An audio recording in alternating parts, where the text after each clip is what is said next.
Good morning. Ngasigi message hapeta yung minutes ko. Card se adum sige se ahum lotho ko. Ahum lotho ko se card number 1 ne 2 ne 3 ne ko. Adugi matungda hai tare ko. Sige matungda ai kaino ani ka tip macha macha ani ka share tor ke ko haidi negativity kamaina remove to gada ke khot kada ge ha ba to ko haidi pot mang bo gumba le ra ga su ko haidi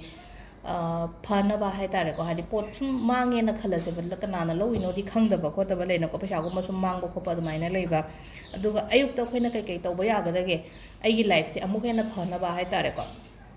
adugi matang da adu card se ana khan bi ra se ko card se dum hai di card number 1 2 and 3 ko hadi aham bakhan mami ngi ko aham bakhan mami ngi se kai haina lak ke ha madam da hadi compromise hadi aya ya na ba pu bi ro ko hadi hoje hoje lei di banangi keno masum ye na ba lei ye na khalaga di ko relationship ta oiro natraga thaba inkhang to oiro wari sha dok biyo adu compromise porok na ba hot na biyo ko aduga number 2 ko number 2 nang hojik lady situation se improve ora kani na hai ko the situation will improve na hai ko number 2 khan bangai gina aduga number 3 gi sina abundance han hai lanthum chango ko lo hai ba lai ko abundance ko aduga amanai na je hai gi bu hai negativity remove to bagi aina thang jagi kai gi Saturday ritual ke ka adana share to gi da phna bodi half crop ne ko adu tar go amka sum hai di makal dum to ya na koina amana kai to ga ga da ge ha matam se ko zira se khoi chakhum da leba pon nga ta ne ko hai di su ma mayam se so hai di khoina season na ba ya ba khombra hai di vastu related oi ba pot nge hai tare ko zira khatang ama lobi rani thum khatang ama loben dukan gumba phamme na traga hai di ai gi yum mamang gumba hai tar na ko thumga zira ga se ketang lora ga ne hadi chai thokpi ba hai tar ko ayuk ta si sina hadi nang onda nga sai negative energy chang ta na ba mi ne chen ba khot pa do hadi chang pa da hadi engon da ngak thok pa yam na organic ko aduga husband wife ke relationship se nuai te khote na khala se ba do especially hadi newly married kum ba hai tar ko luhong ba kui driba da hadi dum yeng jan nei na ko luhong ba kui driba matai mnaw gum ba leiba se hadi mi gi mit yeng adum leiba ne ba negative eye gum ba dum leiba ne ba adu da na kamai to ga da ge hai matam si da zira khatang ama thum khatang ama adu do haide khoi ne ko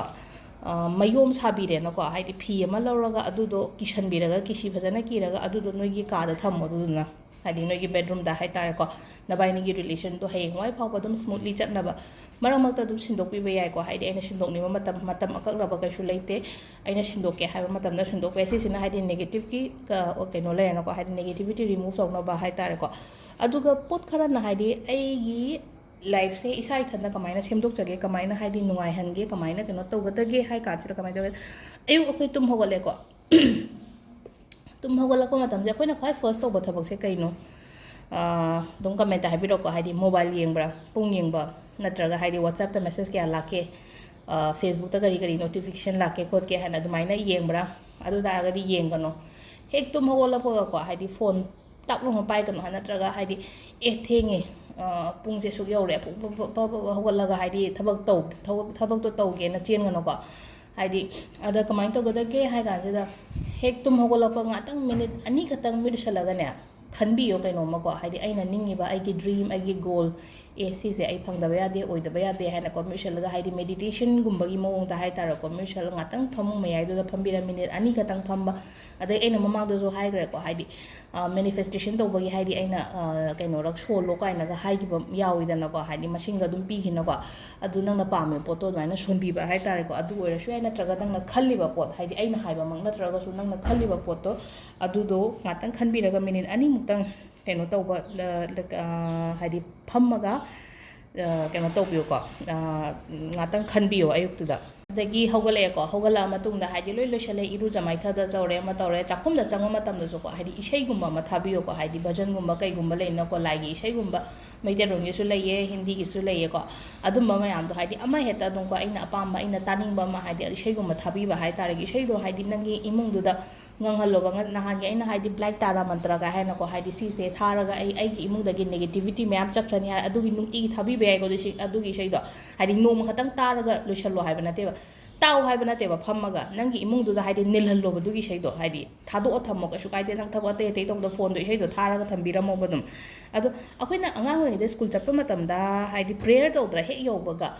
ꯍꯥꯏꯗꯤ prayer ꯇꯧꯕꯁꯦ ꯑꯩꯈꯣꯏ ꯄ꯭ꯔꯦꯌꯔꯁꯦ ꯍꯥꯏꯗꯤ ꯑꯉꯥꯡ ꯑꯣꯏꯔꯤꯉꯩꯗ class 1 2 ꯁ꯭ꯋꯥꯏꯁꯦ ꯍꯥꯏꯗꯤ ꯃꯥꯒꯤ ꯑꯥꯔꯊ꯭ꯔꯗꯤ ꯀꯩꯝꯇ ꯈꯪꯗꯕꯤꯗ ꯉꯁꯥꯏꯒꯤ ꯏꯁꯩꯗꯨꯗꯤ ꯑꯩꯒꯤ ꯀꯣꯛꯁꯤꯗ ꯐꯤꯠ ꯇꯧꯔꯒꯗꯤ ꯑꯗꯨꯝ ꯂꯩꯕꯅꯦ